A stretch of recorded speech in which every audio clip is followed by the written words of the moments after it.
Welcome to the Balance and Brilliance podcast, a space where different perspectives and ideas converge to create powerful change. I'm your host, Terrence Hanna, serial entrepreneur and performance coach, and I'm joined by host Zoe McMahon, Fortune 100 executive and lifelong change maker. In this show, we share our complementary experiences and perspectives on topics that both propel and limit us all. We hope that by tuning in, you're able to launch yourself further with balance and brilliance. Like and subscribe to support the channel, and be sure to drop a comment below to lend your balance and brilliance to the world. Let's dive in.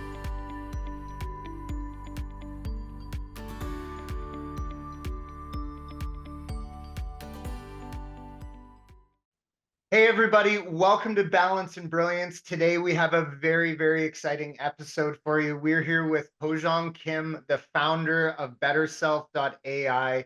It's a platform where artificial intelligence and human coaches work together to make your life better. I'm very excited to learn all about this. As you guys know, AI is a hot topic right now. So is coaching. So this is like the peanut butter and the jelly. You get them both. So Hojeong, welcome. How are you today? Thank you so much for inviting me. I'm excited. We're incredibly excited to have you. I would love to pass it over to my wonderful co-host. How are you today, Zoe? Doing well, and I'm so excited about this topic. When I met Hojeong and I discovered the app that she'd been working on, I was like, "Whoa, that's really cutting edge stuff. I'd love for us to talk to you." So I'm so glad that Hojeong, you agreed to explore the boundaries of technology and coaching with us here today. So let's get into it. Right on. Well, danger warning for everyone. This is cutting edge, so put on those Kevlar gloves and let's dive in. So, Hojeong, can you tell us a little bit about your background? And I mean, founding an AI coaching platform, that is rocket sciencey stuff. So like tell us your background and how you got into this and where the inspiration for this amazing idea came from. Sure. I was born and raised in Korea and came to the US for a PhD program in physics. And I was also doing postdocs for about 7 years. And then I moved to a tech industry for data science and analytics function. And I was building and managing multiple teams. And then last year, I left corporate job and started my coaching business. And once I decided I wanted to be a coach, that was just happened to be same time when ChatGPT became such a big thing. And my friend, the software engineer, was saying maybe we can train the AI to coach. So I was like actually skeptical. And then we kind of tested it out with the Bard at that time. And it wasn't good. So like, nah, it doesn't work. It has to be human. But then a little bit later, ChatGPT 3.5 came out. So we tested again. And I was just actually impressed. Like, oh, it's actually not too bad. So that's why we decided to build this app. So I trained the AI on the back end as a human coach. So all these modules you will see is coached, trained by human coach. A lot of them is by me. Some of them is my partner coaches. So all the AI modules are trained by human coach, and the software engineer put together as an app. So we can make it available for everybody to get support they need anytime, anywhere. So the Wow. idea, sorry, go ahead. No. I was just sorry. That was an audible gasp. Please continue. Yeah, so you were asking like where the idea came. So in one hand, it was because of the time that was like such a big topic, but it's actually inspired by my a little bit dark history about 15 years ago. I was going through a little bit tough time.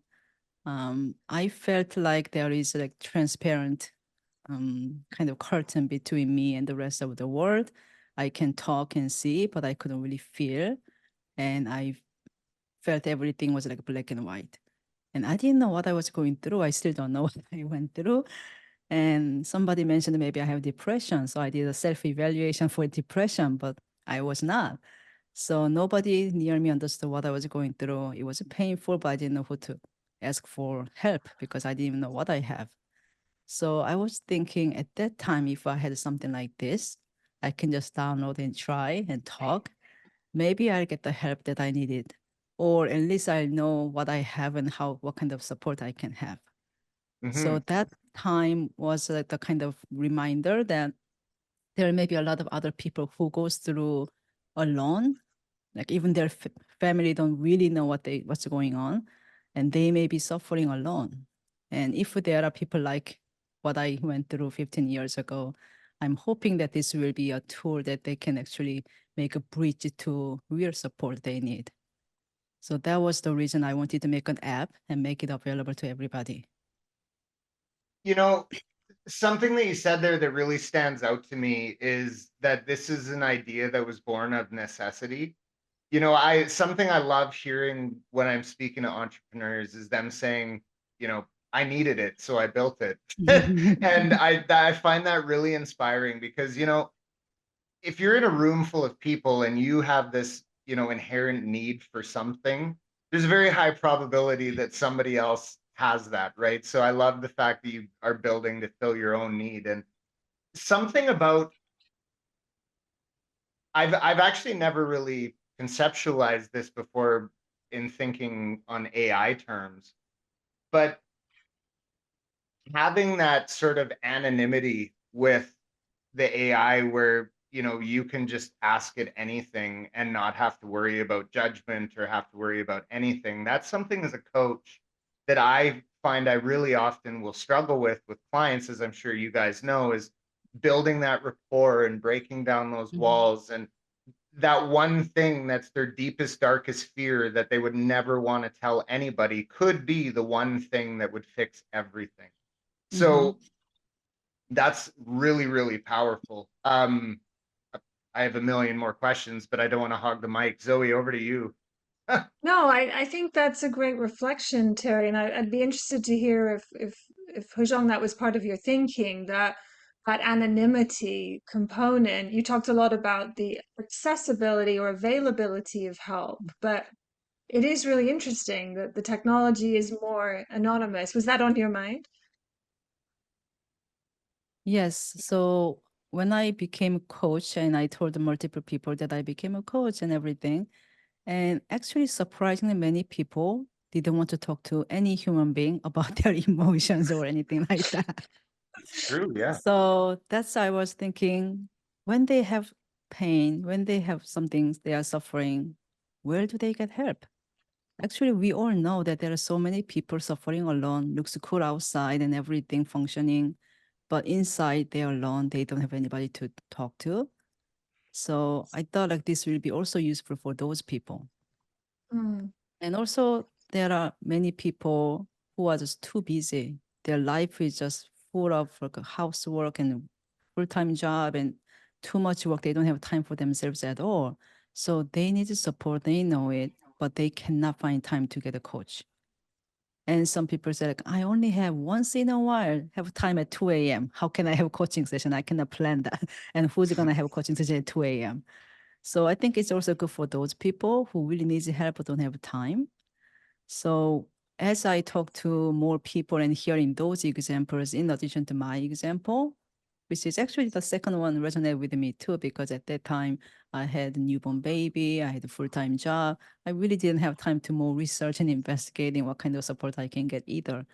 So that was kind of give me an idea. I don't know how many people are out there, hopefully not too many, but I want to provide that help. But that means I need to also be a little bit more talkative about it so people know about it. Because even if it exists, if nobody knows it when they need it, it's not going to be useful. mm. I just remembered something that I wanted to mention that is kudos to you, and it's taking it in a slightly different direction here, Hojong. I looked up at your name, and I remembered the funny story of the .ai um, label that you snapped up a great URL there because the domain names with .ai are going to get increasingly popular, and they come from the country of Anguilla, British Bahamas Island, I think, or somewhere around there, who's now obviously selling a lot of their country domain names. So good job snapping that one up. I think they're going to become very common. But in light of that, how do you feel like, or what are your ambitions now as you think about the expansion of especially generative AI? Are Mhm. you seeing interest in the platform from people? What has been your experience with it so far? So far, it was mixed. Some people just don't know what it means to having a coaching session. So they are not really having conversation with the coach. It's more like random words. So I have to keep explaining. You have to treat it like person and just talk. And then once they do that, then they get a lot of value out of it. But there's a lot of people who don't know what coaching is, and we keep saying it's a coaching. So they said, I don't know what to say. So that was a little bit mixed one. But for people who just started to talk, and then they get, oh, I got multiple insights in like one session, like it was really good. So I think, yeah, it was, I kind of forgot what was your question, sorry.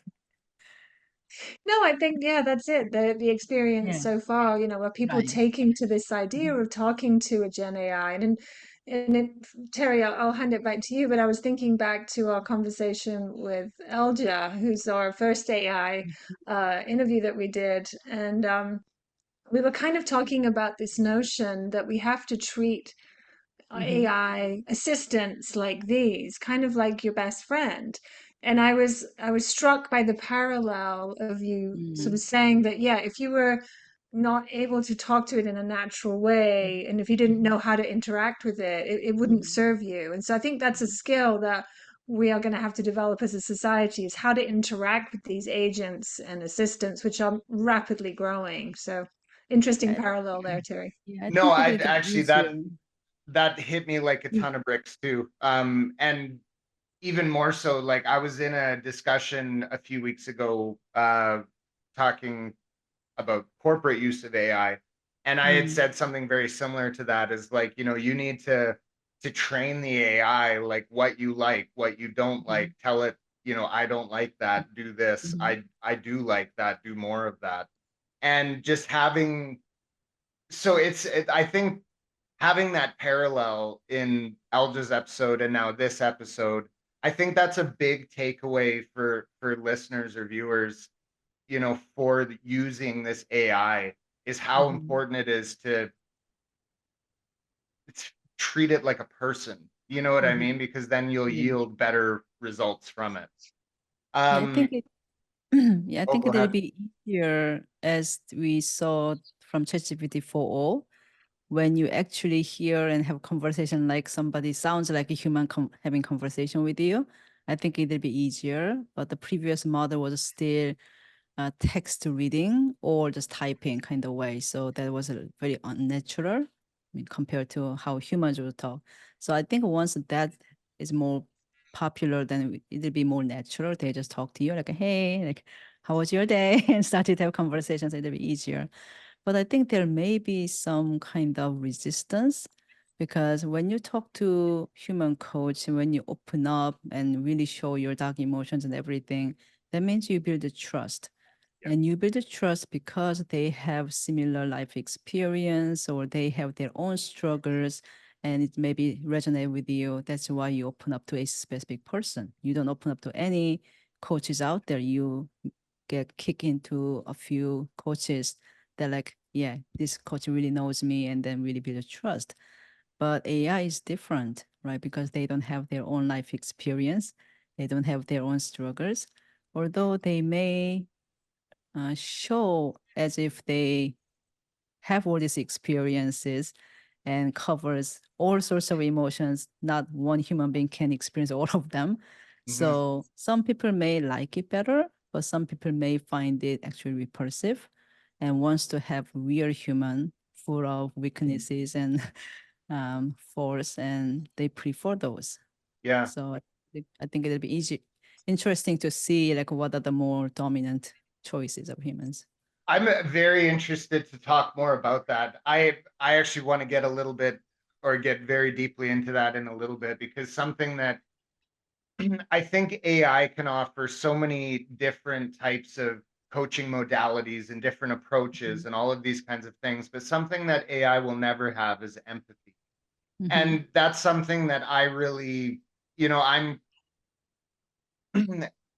I think that there's, and I'm very curious to get your take on this. I think that there's a human element to Mhm, coaching that is so immensely personal and it is mhm, so deep mhm, that at least for the immediate time, I think mhm, some people, a lot of people, um, when it comes to like really, really deep coaching, I think AI will struggle to be a substitute for that, at least in the interim.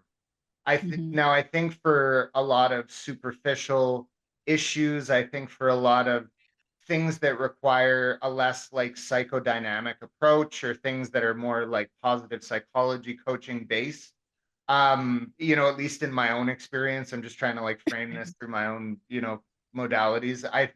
I think that AI would have a lot more success on the front end of that, and then the human element. I'd love to get your feedback on that. But before we dive into that, we're talking about this AI and that how the evolution of ChatGPT and its capabilities. But something I'm really interested in is the evolution of your platform from like the inception and the concept of what it was going to be in your mind to what it mhm. to what it is now.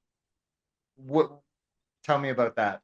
Yeah, sure. So once we tested and saw the kind of idea that maybe it'll work, we built this web version first. And then I was mostly typing because if we can actually have conversation, but it's not as advanced. So when I'm slowly talking and stop pausing and thinking, it just thought like I was done with the conversation and started to talk.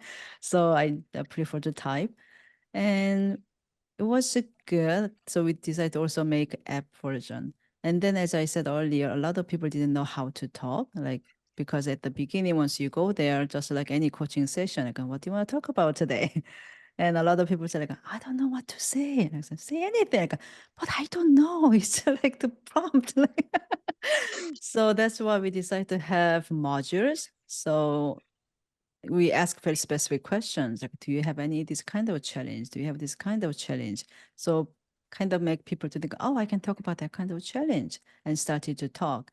So some people find those modules are a lot more helpful, and some people find just general, just ask me anything kind of module better, like I can just talk about anything rather than the certain topic, because our human thoughts just moves around.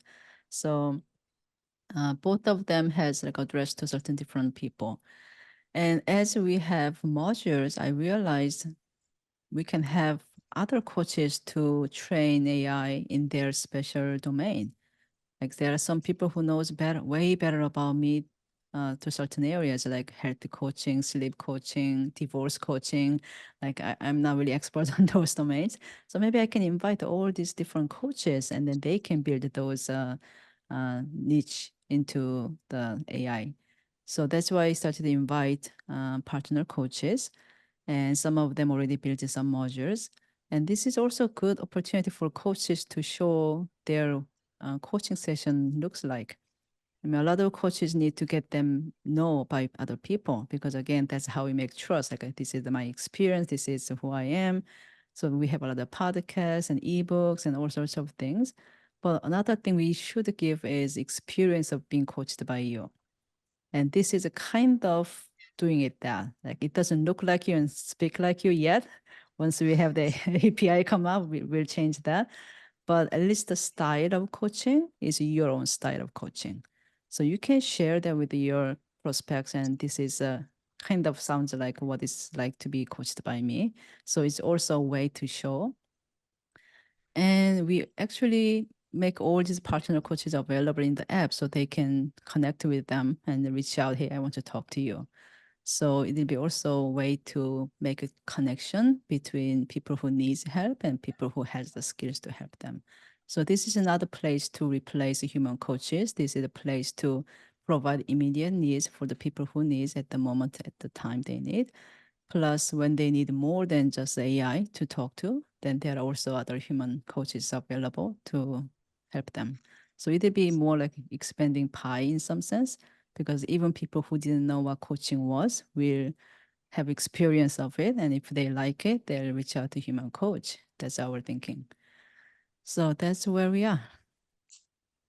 I love that. So that you're talking almost like it's sort of multifunctional in the sense of it can either, coach you through the modalities of these guest coaches that have helped train the AI, or it can be Mhm, a soft launch into mhm, coaching for you to sort of explore your mhm, own and pursue your own human coach. I really like mhm, that.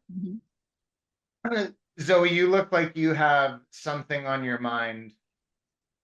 No, well, what I was thinking was about, my own coaching and like, what would it be like to have the AI version of the Zoe coach and the Terry coach, and how would that be different? That's what was going Yeah, through my mind. AI can't handle that yet. Maybe one. Because I do think as an on-ramp to coaching, I think that's how was articulating it. You called it a soft launch. Yeah, I think that's really, really interesting. Um, how do you feel about the speed of change in this industry, Hojeong? Are you keeping up with the speed of change? Is that exciting for you? Yeah, I'm actually enjoying it because, as I said at the beginning, the response was good, but it was not like actually having communication with another human being. It was a little bit abrupt. So now with the ChatGPT 4.0, it's much better responses. And I'm waiting for the new API for the actual human-like talking. I think that will really change the interactions, and there will be nobody who says like, I don't know what to say anymore. And everybody get the benefit of coaching immediately by just talking to another, almost like another human rather than typing something. So I'm actually very excited about all the changes coming. Mm. That actually spawned a question for me. If you don't, I love this discussion because I'm thinking about things that I've never thought of before, and that's like the whole point of the show. I absolutely love it. But in training AI, let's use ChatGPT as an example. Something that I found as like a human who's been through years of coaching and then I'm just became laughing that you have to qualify that you're a human, but we it's do okay. now in this day and age, I feel like it's sometimes necessary, but I having gone through, lots of coaching myself and then schooling for coaching and becoming a coach and working with clients, something that I found really fascinating, and I think you guys both as coaches can attest to this, is that the coaching framework sort of permeates like every aspect of life. So something that I'm really interested about when we're talking about training artificial intelligence with coaching principles is, are those coaching principles, or is it possible for those coaching principles to permeate throughout the rest of, the queries that it's getting? Do you know what I mean? I think it's working surprisingly well, but I want to actually correct it. We are not training AI. That's done by like OpenAI or the Google and those big companies. We are just prompting. So it's Yeah. more like the training means prompting. And as you know, prompting can be not like coding or anything. You can just say it like you talk to another person. So like I explain it usually say like as if you need a substitute coach and you just say, this is how I coach, my style of coaching, something like that. So when I gave those guidance just in a plain English, it was responding really well, surprisingly well. And the Okay. good another thing is it's different from like pre-gen AI, where you have to give all the possible cases, and if it happens, do this way. You just give guideline and it can apply in all the situations. And that was Mm. actually surprisingly good. Sweet. Mhm. Thank you for that point of clarification too, because like I said, I think I love the opportunity to talk to people who are smarter than me. So this is, chalk one up for Hojong there on the.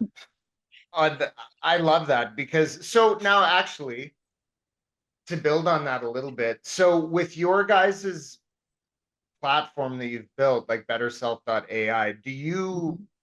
and the coaches that you're working with, like you're Mhm. training the model, correct? By your definition? Yeah, prompting, yes. So each partner coach, when they create their own module, give that instruction. Some people are very short, maybe like 1 page length, and some people are like 7 pages long. So Mhm. they give all the things that they want to say about their coaching style. And if it's about specific topic, they talk about for this kind of topic, maybe people bring up this kind of things, then you want to nudge them into like this kind of way of thinking. So like very general, but those ideas, and it seems to be handled very well. And one of the modules called decision making. And that one has not only just a guidance of how to coach or what kind of coaching style you should have, also have steps. First, ask this kind of question, and then move on to this kind of question, and have like 7 steps. And it was also working surprisingly well. And Mm. I think it's because of ChatGPT 4.0, because before like Barden 3.5, it was not really know when to go to the next steps. Mhm. So sometimes just keep staying in one stage for too long. So my recommendation was not giving steps, but with the new versions actually worked out really well too. So as ChatGPT is getting better, like our modules are also getting better too. Love It's that. so fascinating. It really is fascinating when you think about the trainings we get as a coach and Mhm. all the tools that we use in coaching and how, yeah, you could basically tell the system that, I use this kind of tool, and if we're in this kind of tool, I want you to respond like this, and you're basically just instructing Mhm. the AI on how to react back to the person. It's very interesting, and it's again, I don't know if coaches would find it threatening. We're going to Mhm. replace all the coaches with AI coaches. I know we've talked a little bit about how it could be an on-ramp to coaching, but I wonder if coaches would find it threatening in some way. I don't know if you've heard that feedback. I mean, everybody's first impression is like, oh my God, am I gonna lose my job? So it's totally there. But once we have conversation, they feel good, like, oh, it's gonna make the size bigger, the pie size bigger. It's going to actually help my business. So people actually get much happier at the end. And it is surprisingly good, but not as good as the humans because it's still different. I wouldn't say it's good or bad, but it was different. So there is definitely what AI can do well, but there are definitely what humans are doing better yet. Maybe in some years later we don't have that anymore, but at the moment there are definitely something human can do at. So I do think it's a complementary, and I really think this is like more like first aid for people who need help and don't have the time and energy to find the coaching sessions. And I'm hoping from there they'll find the right kind of support, either human coaches, therapists, and whatever. And it'll be the bridge to find those connections to people, not really replacing human coaches. I was gonna ask you. I was gonna because I love AI personally, and I'm a big supporter of responsible development of Mhm, AI and responsible mhm, implementation of AI. Um, I would to Zoe's point though, I was gonna say, like, what would you say to a coach who is scared mhm, of this stealing their job? mhm. I would suggest to try it out because the fear is always coming from unknowns. Like, and we have a lot of fear about AI because we think they're going to do everything we do much better than us. Hmm. But so far, there are some things they can do better than us, but still, there are things only human can do. Of course, we don't know how long it will last. It's changing very fast, but still, there are differences. So just try it out and see like where you feel like, okay, maybe doing this, but I can do this and get the Mm, confidence. Because, yeah, as I said, it's definitely different. It's not like a human. And mm. somebody will like a human better, and somebody may be fine with that level of support from AI. Hmm. So it'd be more like complementary. I was kind of in my mind brainstorming a little bit there, some applications for this technology in the corporate world. What the use cases you've described have been a little bit more one-to-one maybe, but I could imagine companies having a layer of interface like this for for this type of thing, for coaching, for self-development or whatever. And so I don't know if you've explored that idea or not, or if you think that's a good idea, but I think there's some potential in the corporate space here. We definitely thought about it, just didn't have bandwidth because one volunteer and me, so we didn't have bandwidth to get there. But we were thinking that because there are so much help that all the employees in the big companies go through, but not everybody gets support. And people say typically if you're in the higher level, you get the coaching service from the company and all. But a lot of people who's not getting those support still need support. So this will be something for free, available anytime, and you can get the support. So we haven't figured out how to actually go talk to companies or anything like that yet. But actually, I'm just happy if people just get to know about it and just use it and get the support they need. And if there's any specific packaging you need because it's employee information and whatnot, then we are happy to work with anybody to make it that special arrangement. Mm, But my goal is really trying to make it available to more people so they can get the help. And that's the most important thing. mm. Building on Well, that, oh, sorry, go ahead. go ahead, Terry. No, finish your point. Sorry. I lost it. Go ahead.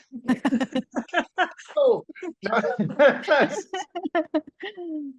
Well, I was, just kind of building on that utilization of AI coaching tools in the corporate world.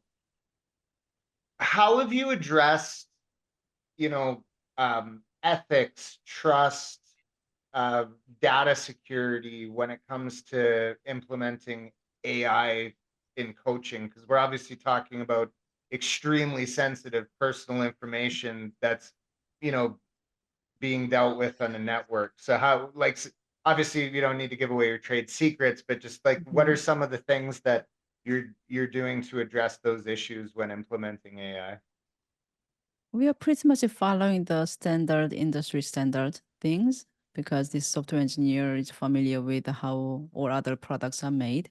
Most important thing for me is making sure the data is not easily accessible by anybody.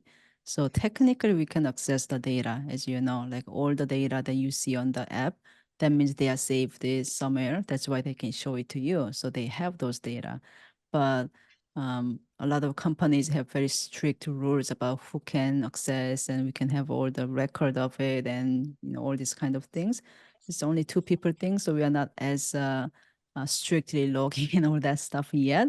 But we are not looking at our clients' information. If we want to test the things, we do it ourselves or ask our friends to do it, and then with their permission, we look at the conversation and how the AI was responsive. So in some sense, it's more trust because at the end, but if the company gets bigger, then we'll definitely follow the more strictly the industry guideline. But Right on. I do understand that this is way more personal information than just your name and birthday and all that kind of stuff. So we take it almost care. Right on. Well, I know, I'm sure Zoe's you're talking to a major proponent of that stuff. Yeah, she's the expert. Mhm. Yeah, I guess I used to hang out in that space for a bit, yes. But I think there's another component to it, which is, like you said, Terry, the sort of more ethical side of the, I mean, one of the interesting things about coaching is that we don't give advice technically, right? We're not a counselor or a therapist, and so, but we do prompt people to come up with their own thoughts, right, on the subject. And so, in that, are you finding the same kind of balance has to be struck because you don't want to be liable for anything as well? So have you thought about that kind of Mhm. advice giving ethics side of it as well? Yeah, definitely. So in the prompting training, you do say don't give answers to them, more asking reflective questions so they can find answers from their own. But if they insist for your ideas, then you can suggest kind of ways. So it's actually doing very well. And in terms of suggestions, it's probably getting all this regular ChatGPT data. And I believe ChatGPT is very strict about those ethics too. So at the early stage, we were very worried too because we are not going to actually read what ChatGPT said to people, I was testing a lot of gloomy things like, I want to kill myself. And then I want to see what the response, right? Like, I want to, if they're like, oh, that's great idea. Like, if you really want to kind of thing, then I cannot release this thing. That's like too scary. But turns out it's like, oh, I cannot help you anymore. You should reach out to this like suicide hotline or something. So I think that was already kind of taken care of by OpenAI already. So I felt a little bit better. So that's why I started to release it out. Nice. Mm. So, well, that's a really good point. I'm glad you brought that up, Zoe, because that in regards to making like, as you guys know, as coaches, we have limitations as far as what we are willing, able, and capable to manage as a coach. So the fact that it's sort of got that fail safe built into it where it provides contacts of where you can reach out to and make sure that people are getting the appropriate help that they need, because something that is extremely important to acknowledge, especially when we're dealing with like a humanless sort of connection, or this topical thing that we were referring to. um there may be people who are struggling very, very deeply in very, very serious ways, and they don't know who to reach out to, and you just so happen to be the person that they found. So that was a really valuable point that you shared, and I'm glad that that is taken care of. So on the flip side of that, though, something I saw that I'm really want to hear more about um, was some testimonials that were on your website, and just you know it was really nice saying like, hey, I came on and I needed help and I got it instantly, and I felt better after. I believe that was Deanna that was on your website. So um that really stood out to me. So is there like a story that you can share, or something that you can share about a really sort of impactful moment where your platform really helped somebody, even you? That was the best story I have, to be honest. And most people don't really say what they talk to AI. So I usually, for the people I know, ask for the feedback, but then they give like, this was good here, or maybe something like this. But then say, what did you ask? What was the AI's response? And they don't really say. So I really don't know. For her, when I talked to her, she was openly say, "Oh, I had some question about my project, and ChatGPT asked me, BetterSelf.ai asked me the kind of reflective questions, so I could actually answer my own questions, and it was like super good. So I asked a few more questions. So that was the best testimonials I got so far. But I was personally using it. Every time I have questions, I do have like coaches too, but every time I have immediate questions, I just go to BetterSelf.ai and then talk to the BetterSelf.ai, and like 90 something percent, I got the answer and I'm happy. So personally, I'm a big user and it's really working for me. Mhm. Well, something I also noticed too is like, you know, for anybody who's watching this, or maybe interested in trying it out. I mean, it was very, very simple to navigate the site. So as you can see up at the top of the screen, for the whole episode, you can go check that out. Um, so what's your future vision for this now? Like, you've launched this, you're here. Where do you see BetterSelf.ai in 5 years from My goal for now is to reach as many people as possible and trying to make changes and see how I can improve it. I'm not into like making it really big in a short time and become a big company kind of thing. But if it gets really good response and people find it useful, then just like Zoe said, going to some organizations and helping those people like one by one to cover more people. But I do also want to people who's not working for big companies too. So the personal part will be definitely there. The other part I want to build is increasing the human coach and AI, the user part, the connection part. So currently we have a small number of partner coaches. So I just put all of them and their profiles, and people can pick who they want to reach out to. But as we have more people, probably we'll need to make some recommendation and like a matching based on their conversation with Mm. AI coach. Like this coach will probably could match for you kind of things, and make those connections a little bit more smoother and sophisticated. And also want to help more with the coaches. So currently, if they create a module, we can also create a paid module too. So in case you want to charge some money, so it'll be also like passive income. But I want to also help their business to grow too, because it's a platform. If the human coaches are not doing well, then all these people who need help can get help. So I also want to think about how we can support human coaches. One thing is finding people and then really showing who you are and what is your coaching style like. And I think the platform will help solve those issues compared to other websites where there's a list of names and like how do you pick one and you have to pick based on like a website. So that's the one thing. But again, like finding a little bit better matching. So you don't have to spend as much time talking to so many people to find who's your right clients.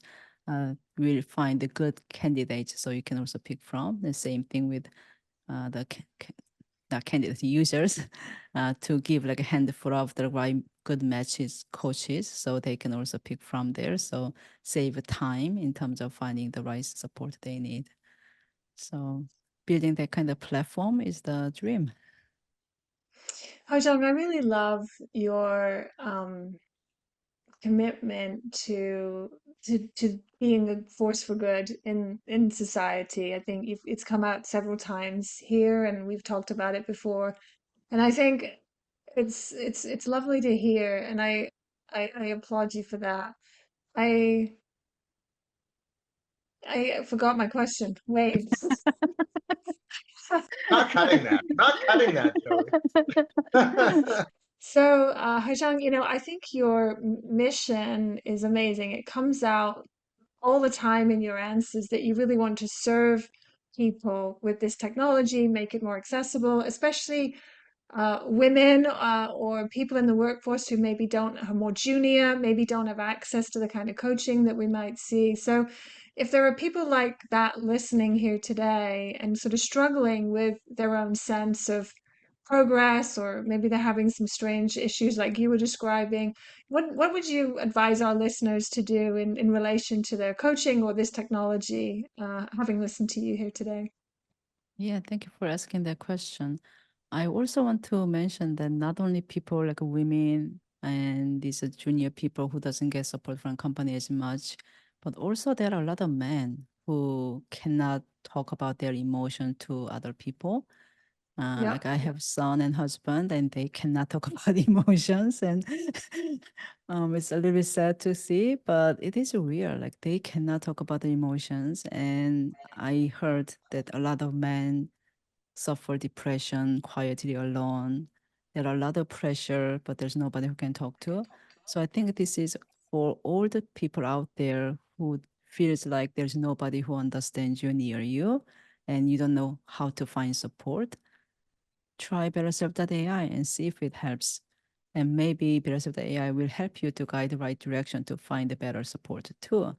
But at least try to find the solution. In my case, I didn't have BetterSelf.ai, so I read a lot of books. I didn't have anybody. I talked to many people, but nobody understood, so I kind of shut down. But I read a lot of books, and some of them a little bit resonate and find similar books and similar books. Later, I look back, turns out it was all psychology book and it's a mental wellness kind of book. So I think if I had something like BetterSelf.ai, my recovery from that phase would be much faster. But I had to go through all by myself. But one thing I'm proud of is I never gave up. I was keep reading. They suggest something. I just tried. I have no idea if it work or not. I tried and tried. So I want to tell them, don't give up and keep trying. And hopefully BetterSelf.ai will be a part of this journey. I think that may have been one of my favorite responses to a question yet on this show. So number one, what you're saying with about men and the ability for men to speak up about their feelings and stuff. As a coach who coaches a lot of guys, that is absolutely a real thing. I just want to personally take a moment to like thank you. That was really inspiring. Um, that response was beautiful. Um, to build on that a little bit, I have a question actually, because something that I had this sort of vision of you evolving in my head while you were speaking there, and it was, you are very naturally and organically, like I would follow you into battle. You know what I mean? Like that's a natural leader. And it's somebody who's building something out of necessity, and it's building something for the betterment of people, and it's building something to have a positive impact and to help. And tying this back to the women thing, because I do think that not only is this an insanely powerful tool to help everybody, but something that I really am sensing here is that you are going to inspire a lot of women to really, really take the bull by the horns here. So regarding this natural evolution of this leadership role, and sort of the, you're picking up the sword and the spear and just charging into battle because it's the right thing to do. That is that is what great leaders are made of. So what has that experience been like for you? Have you conceptualized that yet? Have you thought about, as this develops and grows, how are you going to mentor the next generation of women who are inspired by you to do amazing things? Well, that's such a compliment. I don't know how to respond, to be honest. But first of all, thank you so much. And two, I usually don't tie to the result because I cannot control, but I want to see how far I can go, because I know people can start from there no matter where I stop. So to me, the point is I try this and showed this much.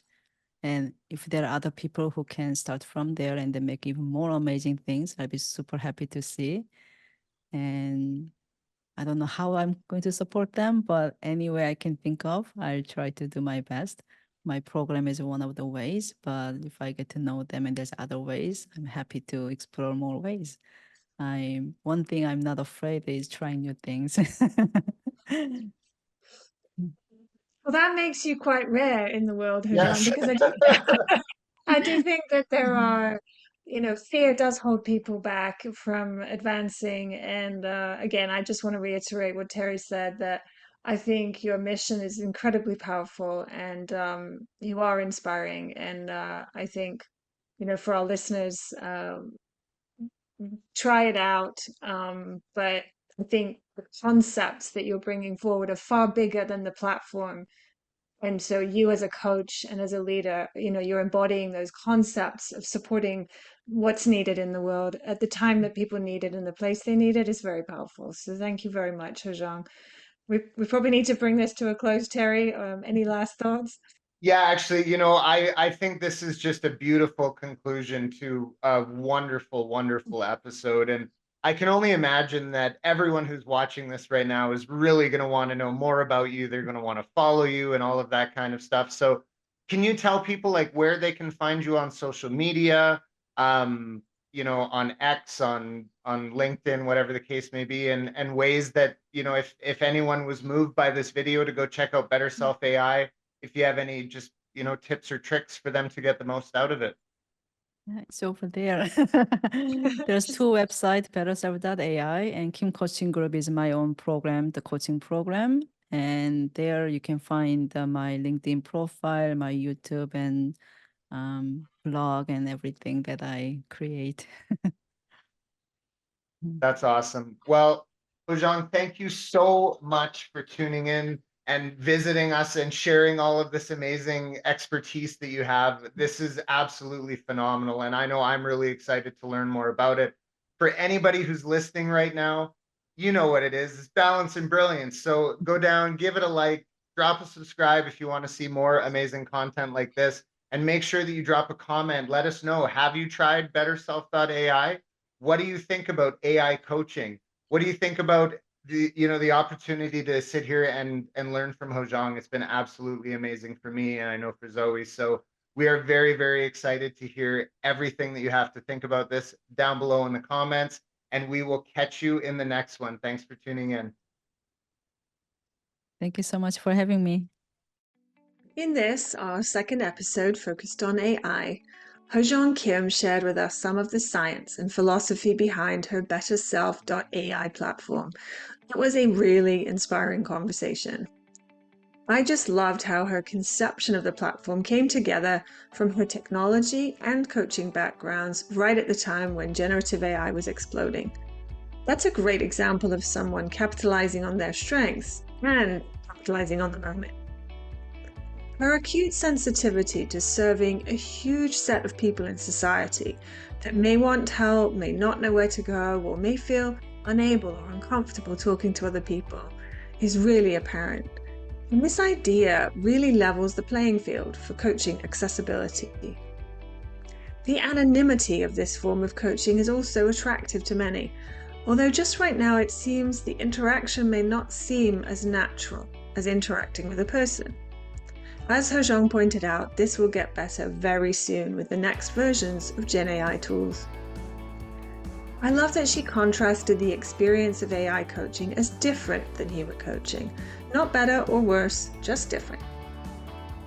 We learned that this is also an opportunity for coaches to demonstrate their unique strengths by training AI to deliver coaching as they would, and for that to serve as an on-ramp to their human coaching where desired.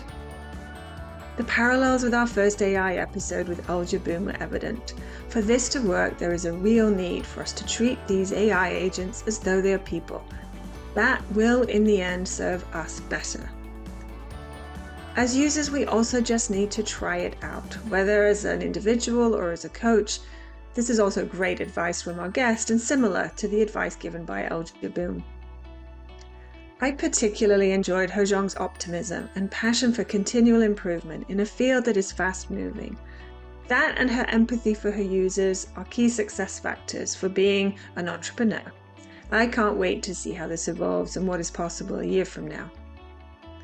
Overall, I think you will agree that Hojeong's steadfast commitment to the need for coaching and self-help in this world, where there are people struggling alone and with their thoughts and challenges, is just amazing.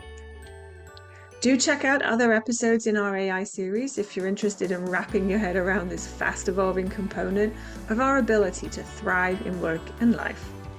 Have a great day.